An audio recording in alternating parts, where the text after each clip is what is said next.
அனைவருக்கும் வணக்கம். இந்த வீடியோ பதிவில் நம்ம பார்க்கக்கூடிய விஷயம் என்ன அப்படின்னா, சிலர் சொல்லி கேள்விப்பட்டிருப்பீங்க. என்னன்னா, ஒரு கோயிலில் ஒரு தீபத்திலிருந்து இன்னொரு தீபத்தை ஏற்றக்கூடாது. அதாவது நம்முடைய தீபத்தை இன்னொருத்தங்க தீபத்திலேருந்து ஏற்றக்கூடாது, அதை தனியாக தீக்குச்சி வச்சு தான் ஏற்றணும் அப்படின்ற மாதிரி சொல்லியிருப்பாங்க.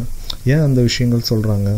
ஏன் இன்னொருத்தங்க பொருத்தி வச்சிருக்கிற தீபத்திலேருந்து நம்மளுடைய தீபத்தை ஏற்றக்கூடாது அப்படின்னு சொன்னாங்கன்னா, நம்ம தீபம் எதற்காக ஏற்றுறோம் அப்படின்னு பார்த்தீங்கன்னா, ஒன்று ஏதாவது ஒரு வேண்டுதல், ரெண்டாவது ஏதாவது ஒரு ஜோதிடர் உங்களுக்கு பரிகாரமாக சொல்லியிருப்பார். இந்த ரெண்டு விஷயத்துக்காக தான் மேக்ஸிமம் நம்ம தீபம் ஏற்றுவோம். சிலர் சாதாரணமாக கோயிலுக்கு போனாலே தீபம் ஏற்றுறது ஒரு பழக்கமாக வச்சுருப்பாங்க. இப்போ வேண்டுதலுக்காகவோ இல்லை பரிகாரத்துக்காகவோ பண்ணுறோம் அப்படின்னா, ஒரு விஷயத்தை முழுமையான மனசோட முழு நம்பிக்கையோட அதுக்கு என்ன ப்ரொசீஜரோ அதுபடி பண்ணணும்.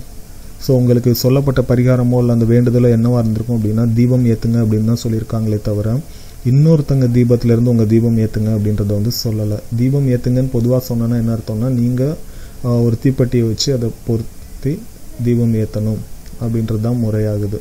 இன்னொரு விஷயம், ஏற்கனவே தீபம் ஏற்றிருக்கிறவங்க எந்த ஒரு வேண்டுதலுக்காக பண்ணாங்கன்றது தெரியாது, எந்த மனநிலையில் பண்ணாங்கன்றது தெரியாது.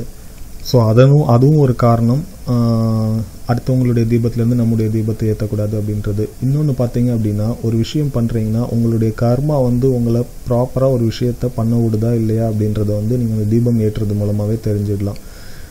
நீங்கள் இந்த ஒரு விஷயம், சாதாரண ஒரு தீபம் ஏற்றுற விஷயத்துக்கே நீங்கள் இன்னொருத்தரை சார்ந்து இருக்கீங்கன்னா, உங்களுடைய கர்மா உங்களை சுதந்திரமாக இன்னும் செயல்பட விடலை, இன்னும் உங்களை ரெஸ்ட்ரிக்ட் பண்ணிகிட்ருக்கு அப்படின்ற மாதிரியான அர்த்தமாகுது.